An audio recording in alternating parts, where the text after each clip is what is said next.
शर्वाय महादेवाय ते नमः। भागवत कथा क्यों सुननी चाहिए? भक्तजनों, क्या आपने कभी सोचा है कि भागवत कथा का महात्म क्या है? भागवत कथा घरों में क्यों कराई जाती है? कलयुग में केवल भागवत ही नाव हैं जो इस भवसागर से पार उतार सकते हैं। श्रीमद् भागवत को स्वयं साक्षात भगवान श्री कृष्ण का रूप कहा गया है।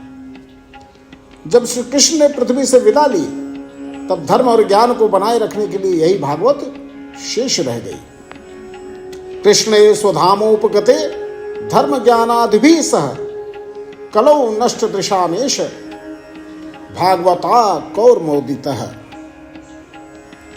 भागवत पुराण में कहा गया, भागवत महापुराण में कहा गया, कृष्णे स्वधामोगते धर्म ज्ञानादिभिः सह कलौ नष्ट दृशामेश भागवतार्को अमोदितः।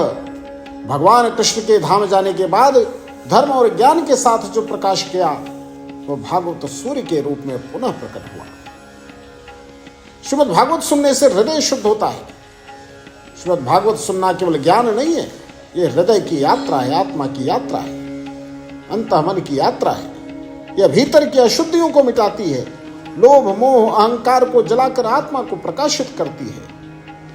नष्ट प्रायेषु भद्रेषु नित्यम भागवत सेवया भगवत्युत्तम श्लोके भक्तिर्भवति नैष्ठिकी। जो व्यक्ति भागवत श्रवण करता है, उसके हृदय की अशुद्धियां नष्ट हो जाती हैं और उसमें भगवान के प्रति अटल भक्ति उत्पन्न हो जाती है। वो भवसागर पार हो जाता है। तो श्रीमद् भागवत कथा वो माध्यम है जहां श्रोता, वक्ता और भगवान तीनों एक हो जाते हैं। कथा में बैठना, अपने भीतर बैठे भगवान के स्वरूप से संवाद करना है। कथा श्रवणम मुक्तिदम कलौ केवलम ही भागवतम। कलयुग में केवल भागवत कथा ही मोक्ष देने वाली है। यह बताती है धन नहीं, धर्म ही स्थायी है, पद नहीं, प्रेम ही परम सत्य है और जीवन का लक्ष्य केवल एक है, भगवान से मिलना। जब जीवन के प्रश्न बढ़ जाए, मन अशांत हो जाए, तब कोई उपदेश नहीं, सिर्फ श्रीमद् भागवत सुनिए, क्योंकि श्रीमद् भागवत वह दर्पण है जिसमें आत्मा को अपना ईश्वर दिखाई देता है। हमारी धार्मिक यात्रा से जुड़े रहने के लिए हमारे चैनल को जरूर सब्सक्राइब करें और बेल आइकन दबाना न भूलें। लाइक और शेयर जरूर करें। ओम नमः शिवाय।